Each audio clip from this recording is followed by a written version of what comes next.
The people of Bawku deserve to live in peace and security, and we urge, as a minority caucus, the government to prioritize a sustainable result. The IGP's visit is rather going to create more problems than good.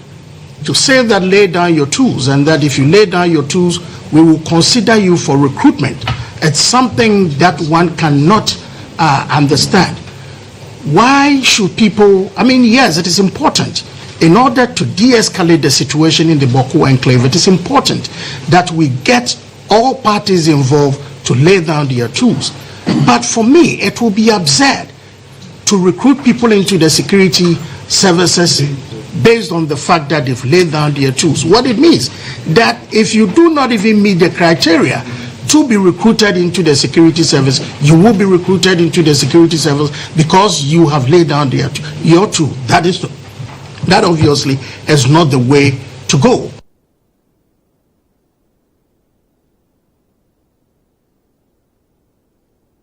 Well, let's stay on this issue and return to comments made by the Inspector General of Police, IGP Christian GHOne, who has vowed to rebuild the broken trust between law enforcement and the people in the Cusack traditional area.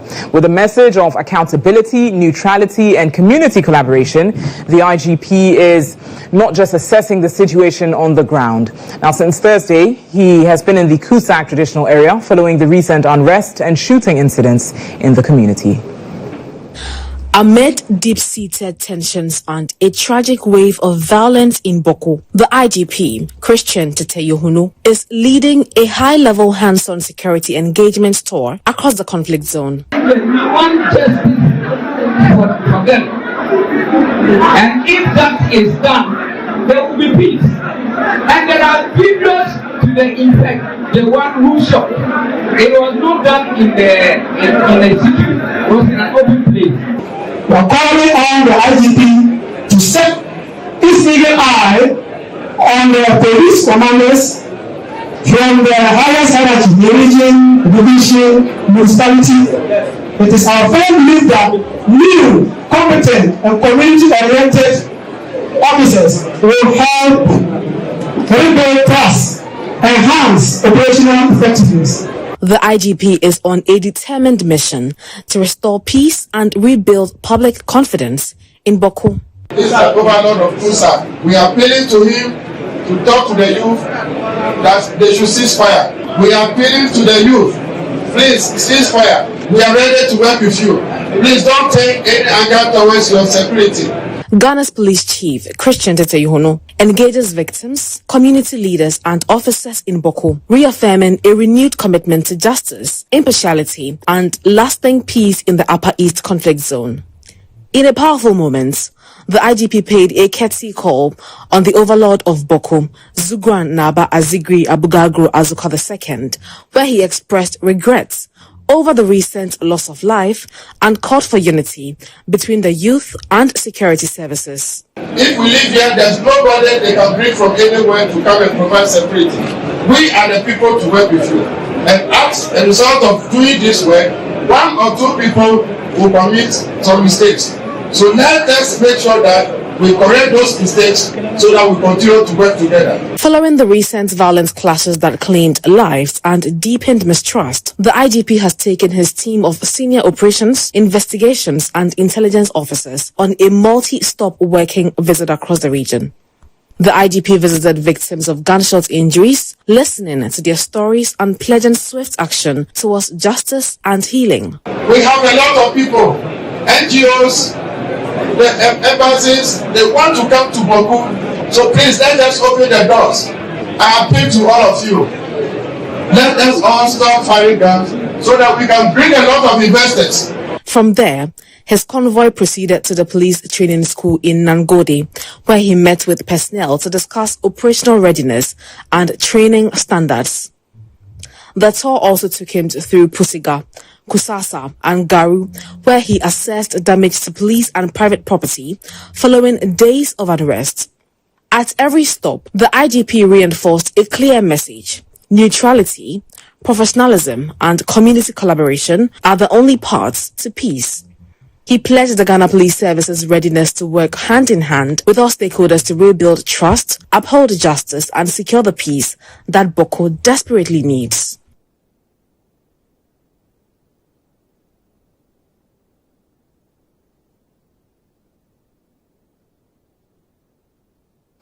Now, in a related development, a security analyst, Emmanuel Cotin, has warned that only resolute political will can douse the flames of violence raging in Bawku. As tensions in the conflict-ridden area continue to mount, the conflict, which has persisted for decades, resurrected some days ago after a violent clash between the police and some irate youth claimed the lives of an individual, leaving several officers with gunshot wounds. But Emmanuel Cotin warns the feuding factions to seek redress through the Supreme Court for a sustainable resolution.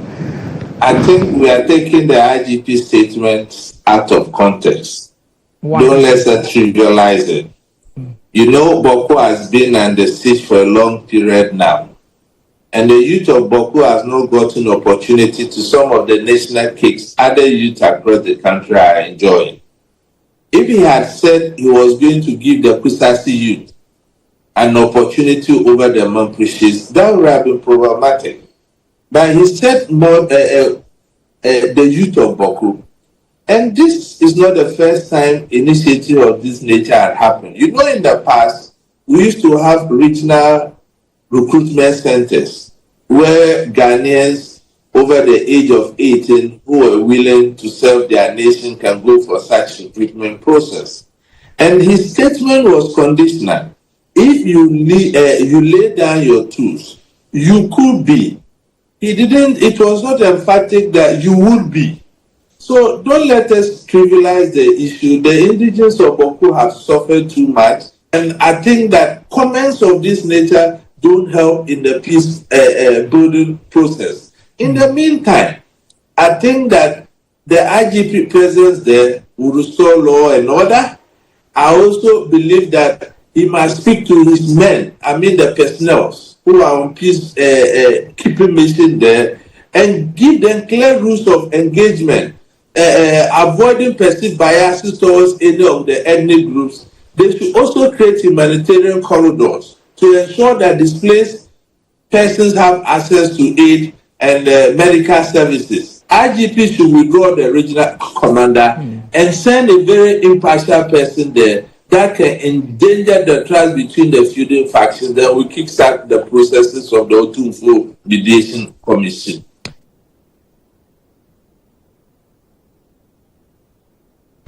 Now, still on this issue, we've been joined by security analyst Adib Sani on the happenings in Bawku. Good evening to you, Adib. Thank you for joining us here on News Tonight. Now, first of all, what exactly do you make of this promise made by the IGP, saying that indigents who choose to lay down their weapons will be given, for peace to prevail in Bawku, will be given some priority treatment with regards to recruitments into the police service? There have been varied reactions to the comments. What are your thoughts? Well, Natalie, I've reached out to the police, and just as my brother, Mr. Emmanuel Cotin, said, it's been taken out of context. It didn't mean just lay down your arms and join the police. There are a lot of processes you need to follow. Backgrounds would have to be done. You would have to go through some medicals and a whole lot. And so by laying down your weapons doesn't mean automatically they are going to be recruited into the police service. But surely the IGP's visit was very timely. It was a giant step in the right direction towards harnessing the relationship between the police and the youth, particularly of that area, based on mutual trust and respect. As you are well aware of, there was tension to the extent that police personnel were attacked. And so there was the urgent need for the IGP to get to the area, meet the relevant stakeholders on the ground, and assure them of the police's commitment towards ensuring peace in that area. And that's exactly what happened. And we do also know that one of the fundamental issues affecting Bawku is the issue of joblessness. A lot of the young people are without jobs. On a daily basis, they are under trees. They sit, they chat, they drink attire, they get radicalized, and all they talk about mostly is how to fight the other side. So if we are able to create jobs for them, I think that would help, including them joining the various security services. Now, Adib Sani, I'd want to probe your thoughts some more. Now, you say and you agree with Mr. Coton that it's a step in the right direction, but however, the comment made by the IGP was taken out of context. But certainly, there are likely to be some merits and demerits, nonetheless, of this proposition made by the IGP, and I want to pick your thoughts on that. But kindly just hold your thoughts briefly, but do stay with us there on Zoom, because we've got a reporter on the ground to give us the current situation in Bawku, and then we will re-engage. So we've got our reporter currently who is situated in Bawku to give us some further details on the issue. Atungo Idrisu Kasim, we engaged yesterday and you said that calm had been restored. What's the situation like currently? All right, so good evening. I think today it is the same as yesterday. There's totally calm in the area. Don't forget that yesterday the IGP assured the people of Bawku that he's going to be with them for 3 days. And that 3 days he's expecting not to hear any gunshot within the area. And if that happened, it means his message has gone well to the people. So yesterday, we didn't hear gunshots within Bawku town. It was rather Poultry area.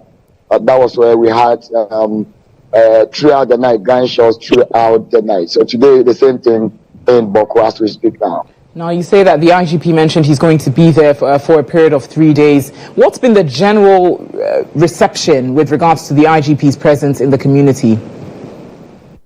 All right, so the IGP presence in the community, and most of the people in the area, most of them are happy to, have him in the constituency and the area to hear what is actually going on. Today, he visited Pusuga area where he went straight to the police there, had some conversation with the police there and returned back. But listen to the people conversation.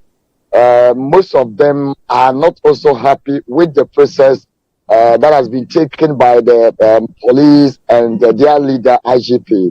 According to majority of them, the peace is what they are looking for, especially where he mentioned that he's going to provide them jobs. If they lay down their arms, he will give them some jobs. I think the youths are not, according to them, they are not by this time looking for any job. But peace is what they are looking for now.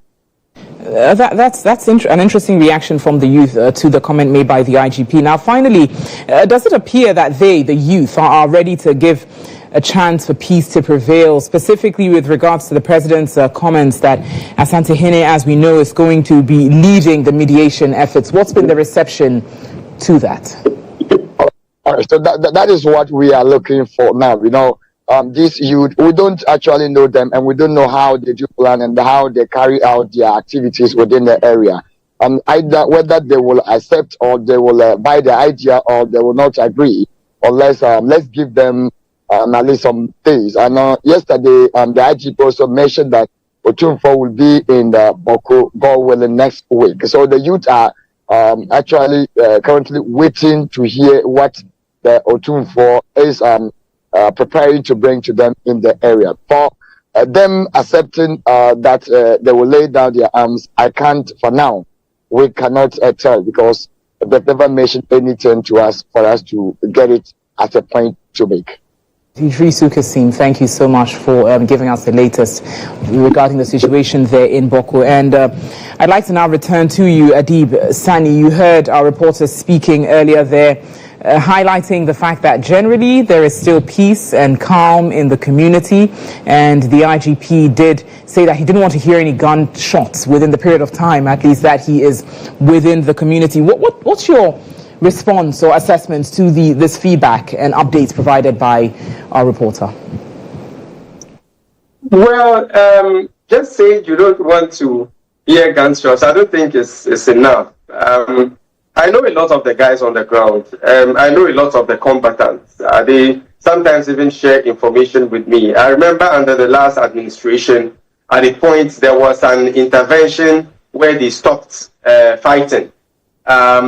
Based on a request by the then administration. But when they stopped, they made efforts to reach out to the administration to see what the way forward is to ensure it is sustained. Unfortunately, the government didn't listen to them, and they resorted, to their old ways. So if we tell them to stop firing, it's not enough. I think we need to follow it up with some strategies. We have immediate strategies, then we have the short to long-term strategies that would be aimed at silencing the gangs in a much more sustainable manner.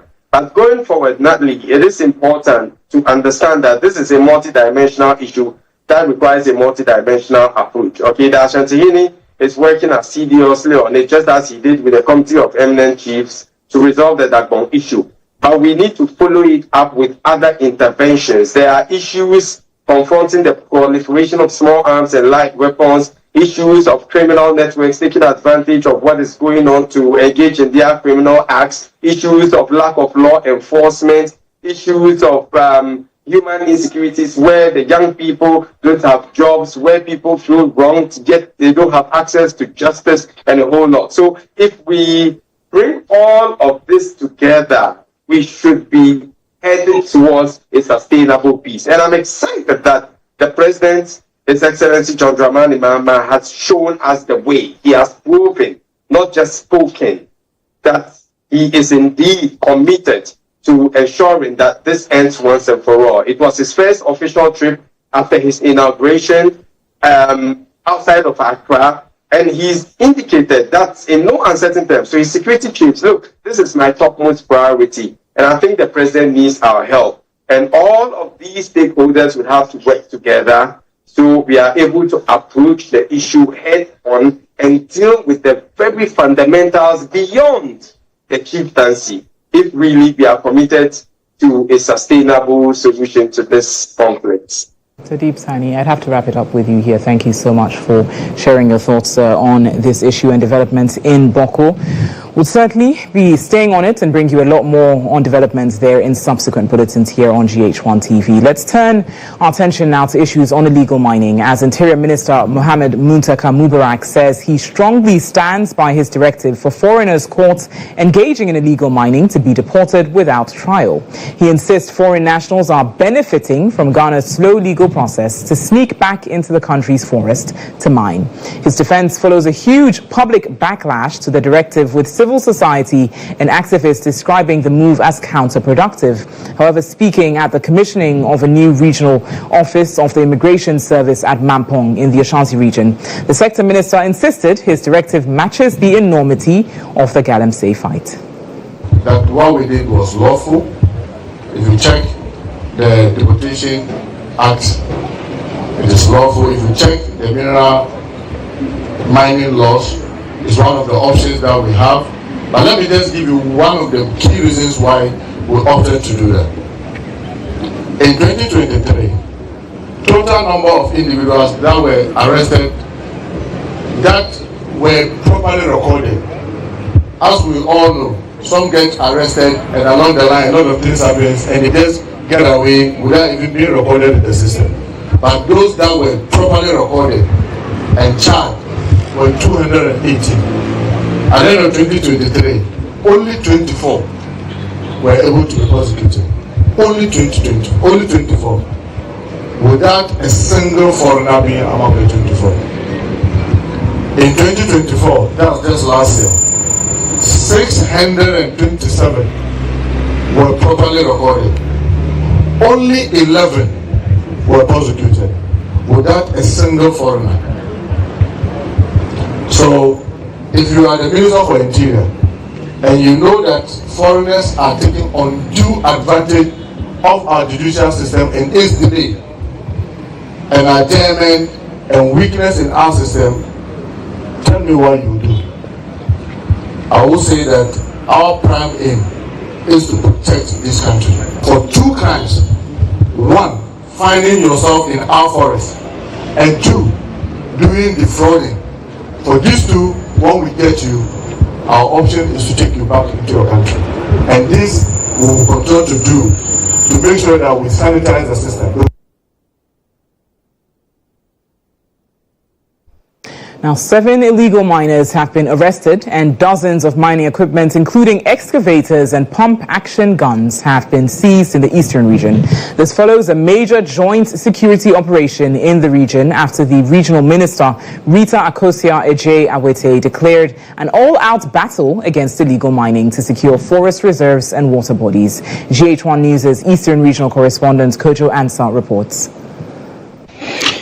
The operation was carried out on Friday by personnel from the Ghana Armed Forces Southern Command based at Michel Camp in collaboration with the Eastern Regional Police Command. The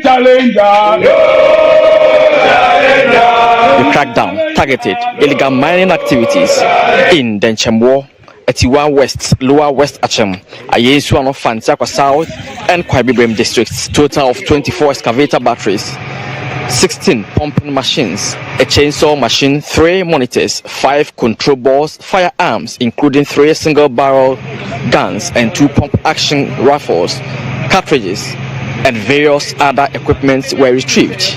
Authorities also confiscated a cash sum of 3,000 Ghana cedis. The past days, we have been coming around the eastern region with our military and our police to make sure the auction by the president, the mandate by the president is obeyed. So we have been coping the eastern region. All around, our waters are so bad, our environment is destroyed, peat uncovered, our forest is being destroyed. It's a hazard to our nation and our region. So for the few days, our men have been on the ground, and here you are with several excavators that have been seized from them. Eastern Regional Minister Rita Akosia-Ejay Awete emphasized the government's unwavering commitment to ending illegal mining under the leadership of John Dramani Mahama. Is that we need the water clean to drink. For the past days, we have been to our service providers, especially waterworks, and it is the problem that our area is facing because our waters are not being cleared because of what illegal mining is doing to our waters. We are telling the people of the East that the men are on the ground. They are not leaving. They are not leaving anytime soon until we stop the illegal mining. Until the environment is cleared, our people are on the ground. She assured the public that the seized equipment will not be returned or mysteriously go missing. The suspects are currently in custody and are expected to be arraigned before court on Monday. Reporting for GHOne TV and Star FM, Kojo Ansah. Meanwhile, in President Mahama's renewed fight against illegal mining, the Parliamentary Select Committee on Lands and Natural Resources has embarked on a mission to the Ahafo region to inspect mining activities firsthand. The committee, tasked with oversight of lands, forestry and mining sectors, is currently in Goso conducting a fact-finding mission to audit the region's mining sites. Member of the committee and MP for Sisala West, Mohammed Adams Suparu, says it would be folly for the committee to remain in Accra and attempts to make critical assessments without visiting affected communities. We are here to visit the mining site as a committee that provides oversight on the natural resources and also our land. So as part of our duties as members of parliament on that particular committee, we are here at the grounds here not to sit in Accra and only invite them to come and tell us by month. We are here also to go to the various mining sectors so that we can see for ourselves what is really happening there at our various mining areas. So we must go to the grounds and see for ourselves those licenses granted to the mining companies as to whether they are mining according to our laws. And when we see that any company is mining against our laws, then as a committee we will make the appropriate recommendation to the preliminary. In whatever report that we find, certainly the report will be laid before the entire house when the house resumes. Today I'm told we are doing about 2-3 sites, and then we'll continue from there tomorrow. Mining operations at the Goldfields Damang gold mine in Ghana are set to shut down following the rejection of an application to extend the mine's main lease, which is scheduled to expire on April 18, 2025. The company says it has tabled further proposals with the Minister of Lands and Natural Resources of Ghana in an effort to resolve the current situation. However, in the interim, it must begin preparing to comply with the expiry of its mining license. This development marks a big change for one of Ghana's key gold production sites and is expected to have broad implications for employees, suppliers, and the surrounding communities. The company has already initiated a phased reduction in production and is preparing for a safe and orderly shutdown of the mine. A management committee has been established to assess the situation, explore potential solutions, and evaluate the impact of the lease expiry.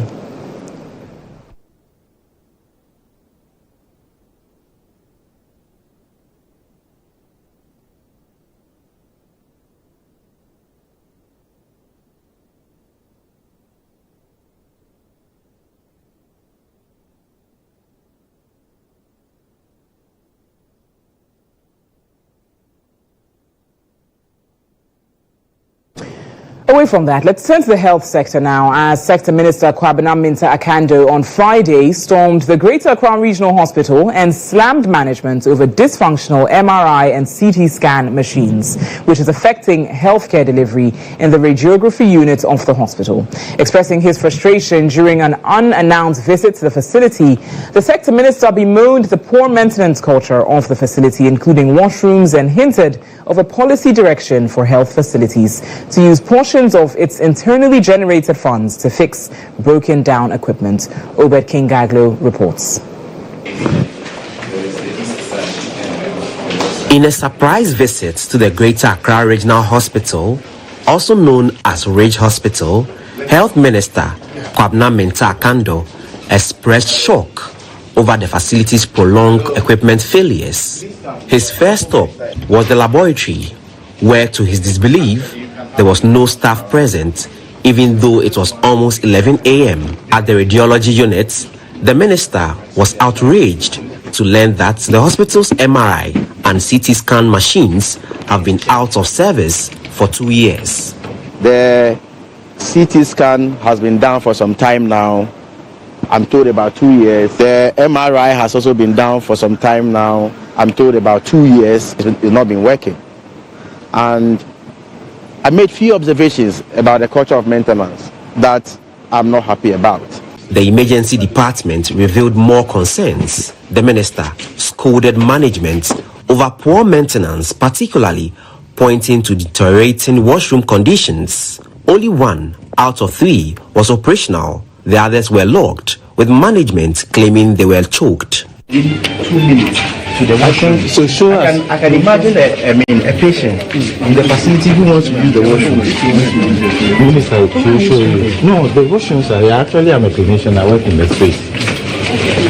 Visibly angered by the revelations, the minister held a closed-door meeting with the hospital's management for nearly an hour. Addressing journalists afterwards, Mr. Akando announced a forthcoming policy that will compel public hospitals to dedicate parts of their internally generated funds to urgent repairs to prevent disruption in patient care. But I'm yet to understand why government will equip a facility, hospital equipment or medical equipment. Hospitals will run these equipment in most cases for a fee. And yet when the equipment are obsolete, they still want government to come back and maintain them or replace them. I think that must also change. This is not about rich alone. It's not about rich alone. It cuts across every part of this country. The minister also warned that similar unannounced visits will be conducted at other health facilities nationwide. He assured the public that the broken equipment at Ridge Hospital will be fixed as a matter of urgency to restore services at the radiology department. I can come there at any given time. So give off your best. You don't need to know somebody before you attend to the person well. If you're a health worker, you are a health worker.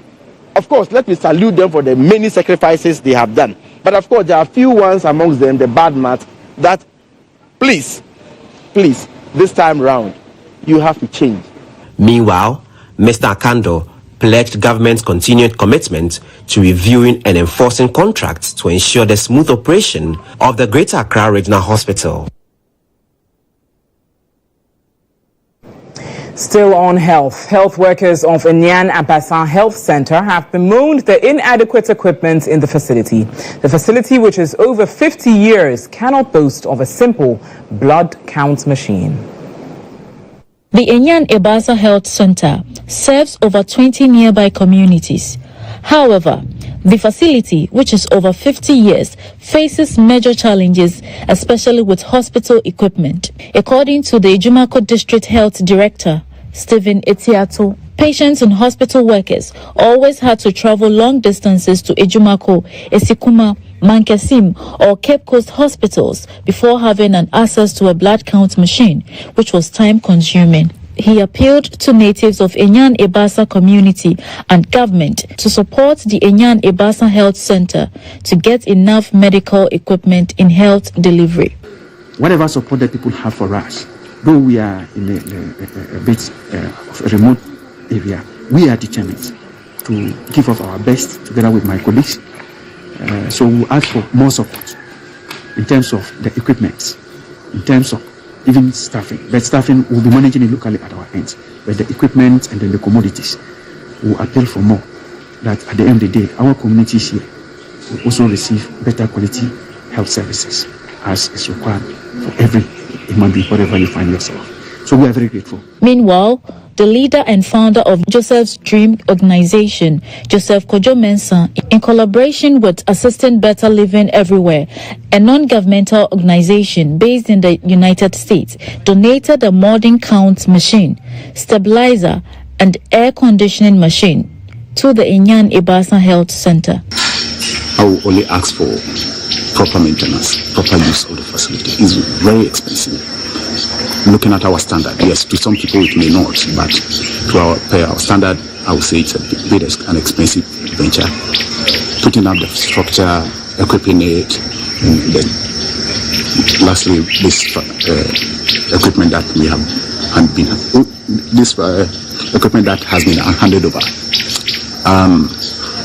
All I will ask for is proper maintenance of the facility, proper maintenance of the equipment, periodic maintenance. You're watching News Tonight here on GHOne TV and some other news this evening. Old students of Achimota School are poised to initiate an ambitious 40-acre school farm project in commemoration of the school's centenary in 2017. Speaking to GHOne News at a raffle launch ahead of the project, leadership of the Old Achimotan Association stressed the importance of such a project. Joshua Kojo Mensah has more. As part of efforts to revive the once blooming school farm concept, which used to address a huge part of dietary challenges of second cycle institutions, the Old Achimotan Association is set to commence a commercially viable school farm project to commemorate Achimota School's centenary. This seeks to replace the school's old farm, which has been encroached upon, among others. There's no farm, so we cannot feed ourselves or support the feeding of the school. We cannot teach students about agriculture. There are so many bad things that are not happening because of the farm. We got in contact with the Department of Crop Science of the University of Ghana. They helped us to develop a concept, and so we're very comfortable having a concept which will produce cowpeas, corn, tomatoes, chili pepper, and other things which will help the school and other products for commercial sale. President of the Old Achimotan Association, Joel Nete, on his part, emphasized the importance of the project. Those of us who had the privilege of being in Achimota School many years ago, one of the key things that we had was a school farm. That school farm helped those of us, lots of people who then went into agric, whether it's in school learning agric or went into agriculture later on in life. So unfortunately, due to the severe encroachment that Achimota School lands have suffered, we've lost our school farm. So in thinking about the various ways in which we could give back to Achimota School as it turns 100, one of the critical things that we thought about was giving back or re-establishing a school farm. because it ticks several boxes. He also underscored the need for an all-hands-on-deck approach to realize this dream. The ticket price for each raffle is 100 cedis. So we're encouraging people, we're pegging it at 100 for various reasons. The significance of 100 is Achimota is turning 100. But it's also a small enough price point for everybody who really wants to contribute to be able to buy a ticket. It's running right through now to the end of the Jubilee year, which is 2027. And there'll be quarterly raffles. First prize is a house valued at 800,000 Ghana cedis. Then there's a car, then there's a vacation, and then lots of consolation prizes. Established in 1927, Achimota School has birthed notable Ghanaians, including Ghana's first president, Osajifo Dr. Kwame Nkrumah, the late former presidents Edward Akufo-Addo, Jerry John Rawlings, and John Evans Atta Mills, among others. In a major push to fast-track development, the Bono Regional Minister Joseph Adai Akwabua has appealed to Assembly members to support municipal and district chief executives. He appealed ahead of the voting process in Doma municipality to endorse the nominees, emphasizing that development hinges on unity and cooperation at the local government level. The Bono region is on course to create an enabling environment for local governance to spur development.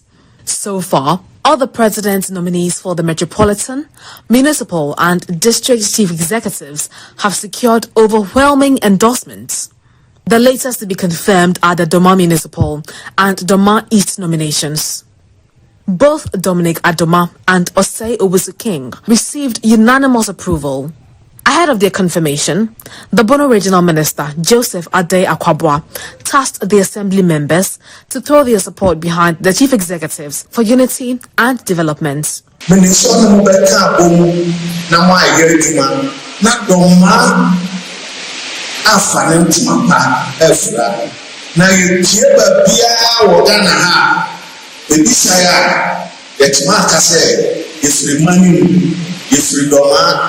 In his acceptance speech, the chief executive for Doma Central, Dominic Adoma, pledged to lead with integrity, transparency, and purpose.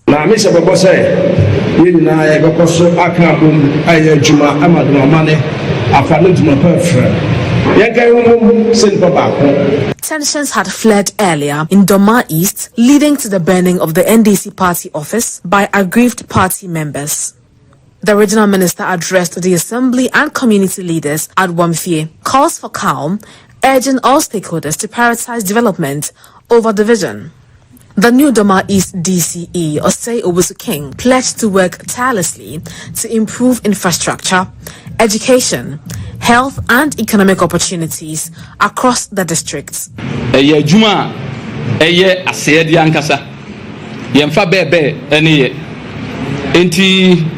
Mesre ni wuranum say ani die kwanso dwumadi a wode ahye mensan mo mampanin asonte say asudie na meyi miyam fita akomapam asom ama mo ankasa mo ahu say the confirmations mark a fresh chapter for Doma Central and Doma East with renewed commitments to good governance, inclusivity, and accelerated local development.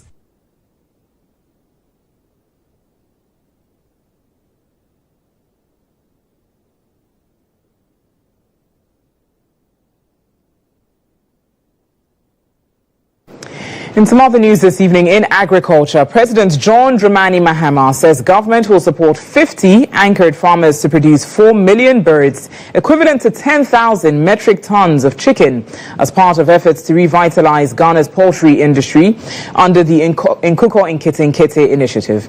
According to him, the intervention, launched under the broader Feed Ghana program, is aimed at reducing the country's $400 million annual poultry import bill, creating jobs and strengthening the poultry value chain. Nana Chairman, ladies and gentlemen, Ghana imports almost $400 million worth of chicken every year. This we all must be ashamed of. Our poultry farm to table project, popularly referred to as the Nkuko Nkete Nkete program, which which is going to be implemented in collaboration with the Poultry Farmers Association, will support hatcheries, feed mills, veterinary services, and poultry processing centers.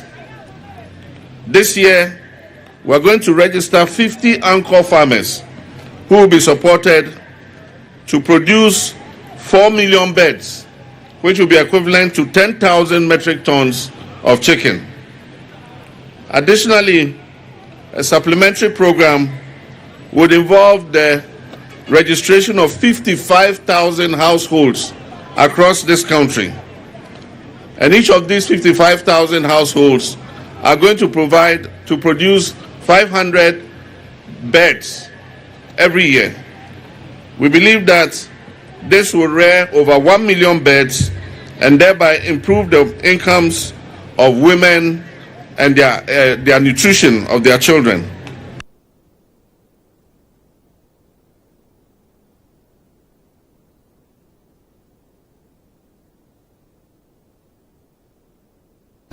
And next on News Tonight, we bring you business news.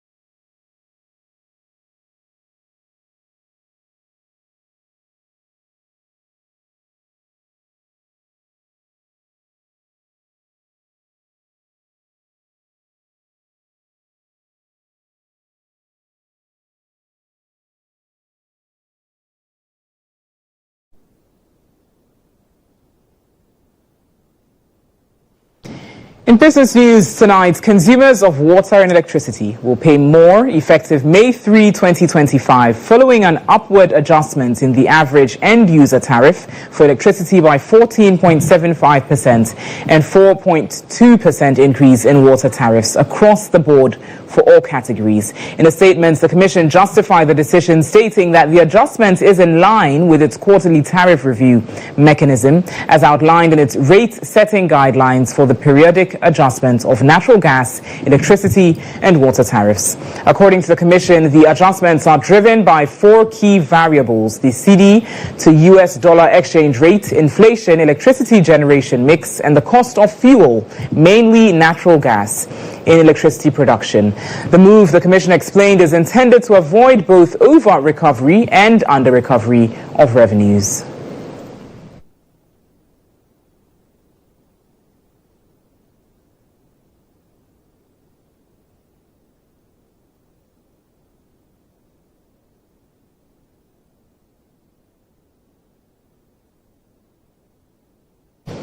In other business news, Office of the Vice President of the Republic of Ghana, Her Excellency Nana Jane Opoku-Agyeman, has charged newly commissioned officer cadets of the Customs Division of the Ghana Revenue Authority to uphold discipline, integrity, and professionalism in the discharge of their duties to help strengthen Ghana's economic resilience and development. Speaking as a special guest of honor and reviewing officer at the graduation ceremony of Customs Officer Cadets in the Volta region, on behalf of the Vice President, Alex Sigbefia described the event as both a celebration of their endurance through 9 months of rigorous training. Ghana's prosperity must be built primarily through our own efforts and resources. Self-reliance is no longer an ambition, but an imperative. Distinguished invited guests, ladies and gentlemen, the recent elections gave our nation a great opportunity to reset for a fresh start, to restore good governance, and set our country on a trajectory of economic transformation.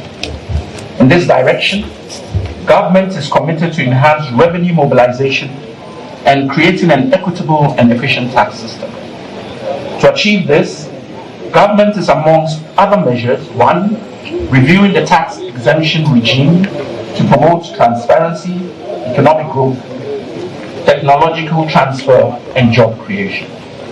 2, reviewing and rationalizing port fees to enhance trade competitiveness and maximize revenue.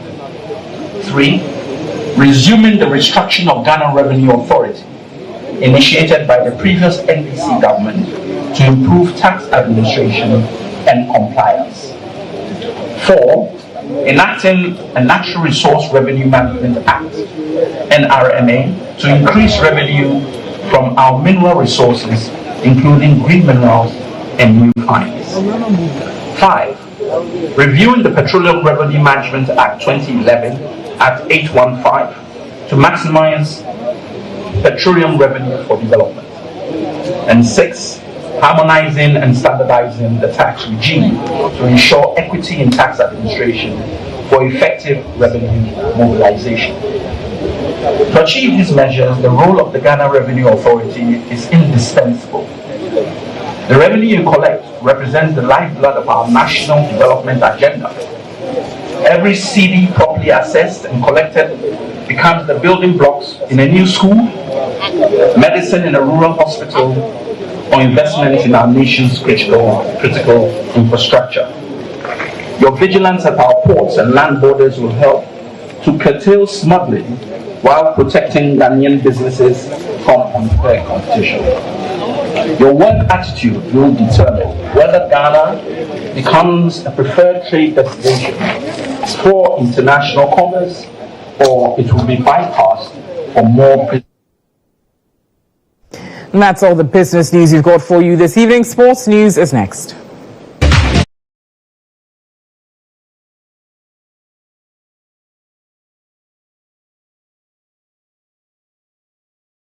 Premier League, Hearts of Oak travel to face GPL debutants Vision FC tomorrow at the Ni-Eje Kraku II Stadium in Tema. After a battle of trolls on social media, head of digital media of Vision FC, Prince Tego, has defended their label of Hearts as a former big side, saying that the Phobians do not have experienced players. Tego was speaking this morning on the arena on sister station Star FM. For the past few years, Hearts have been able to win the league. I think about once. If we equate that to that of Samatex and then the likes of Mediama, who have at least won once, then it means they are not the same Hearts of Oak we used to know in time past. So we are all in the same soup at the moment. They don't have very experienced players as they used to have. If you look at our side now,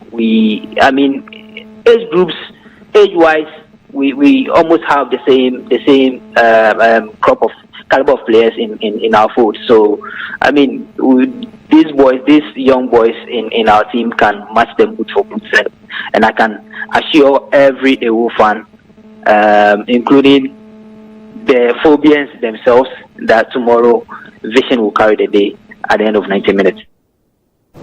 Kenyan midfielder Michael Mensah, who has signed a new contract with an Indian club, has urged stakeholders and club owners to pay players well in the Ghana Premier League if they want them to stay in the league. The versatile midfielder, who was speaking on the arena on Star FM this morning, believes that players will always prioritize the welfare of their families rather than the quality of the league.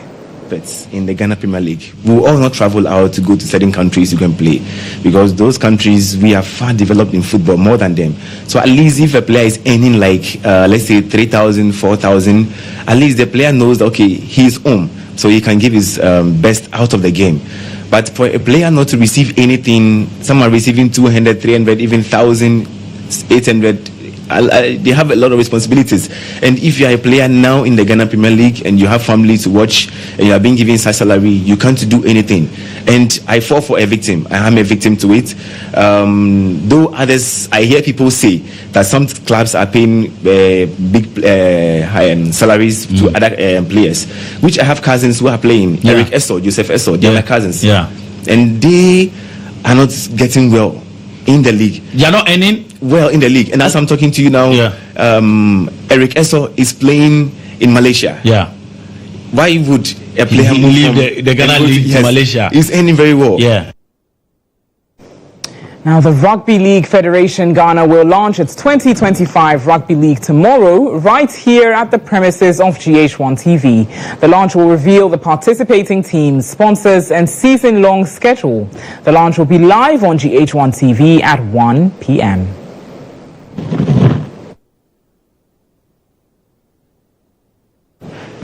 And next on News Tonight, we bring you entertainment news.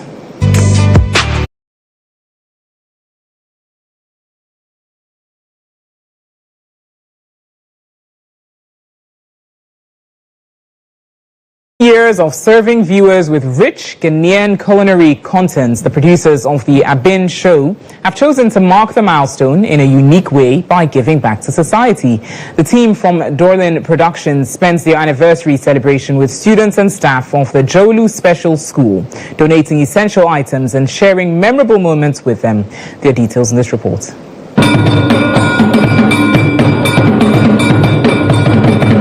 It was a day of celebration, reflection and giving back as producers of the Aben Show marked a major milestone, 10 years of serving authentic Ghanaian food content on television. The Aben Show airs every Saturday on GHOne TV and has for a decade highlighted Ghanaian cuisine, culture and creativity, serving not only various meals but memories and lessons to homes across the country. As part of its 10th anniversary celebrations, Dorlin Productions, the creators of the show, chose to commemorate the milestone at the GHOne Special Needs School.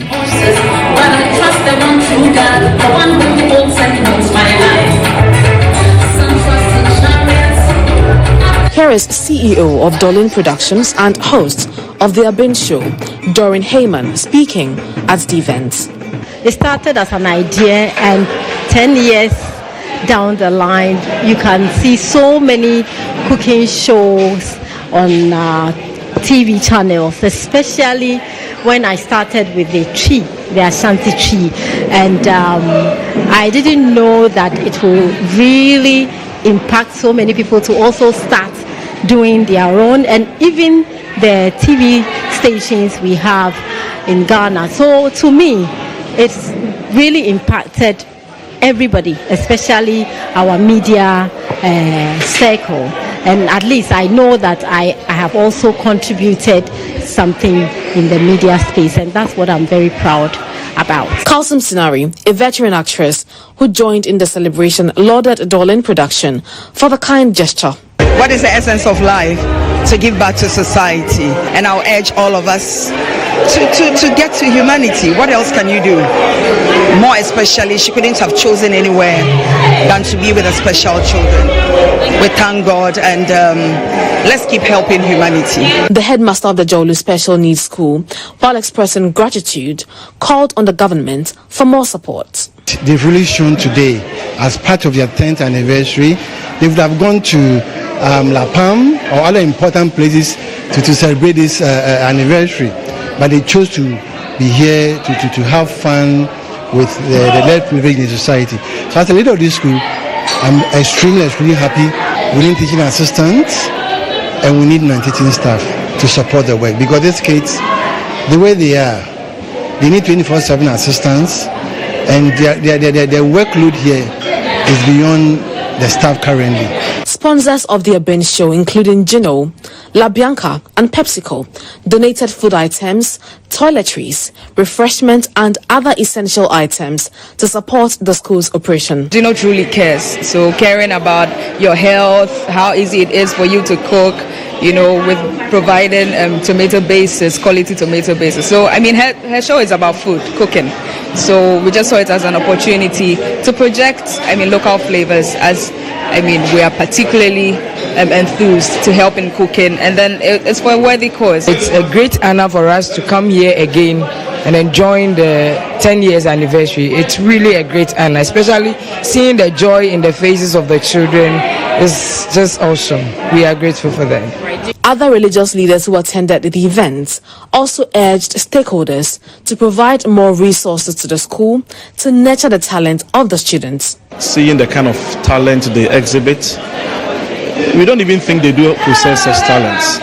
Looking at what they do, to even have that retentive memory to exhibit what you are being taught, it means if you put much resources in these people, they can also help in the development of our country. The event not only served as a celebration of 10 years of success, but... Next, we've got international news.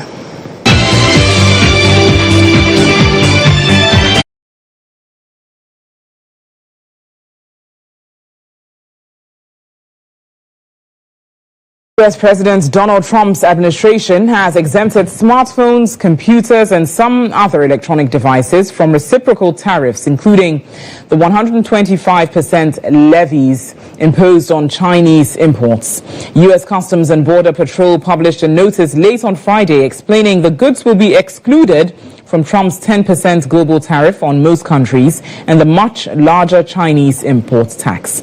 The move comes after concerns from U.S. tech companies that the price of gadgets could skyrocket, as many of them are made in China. This is the first significant exemption of any kind in Trump's tariffs on China, with one trade analyst describing it as a game-changer scenario.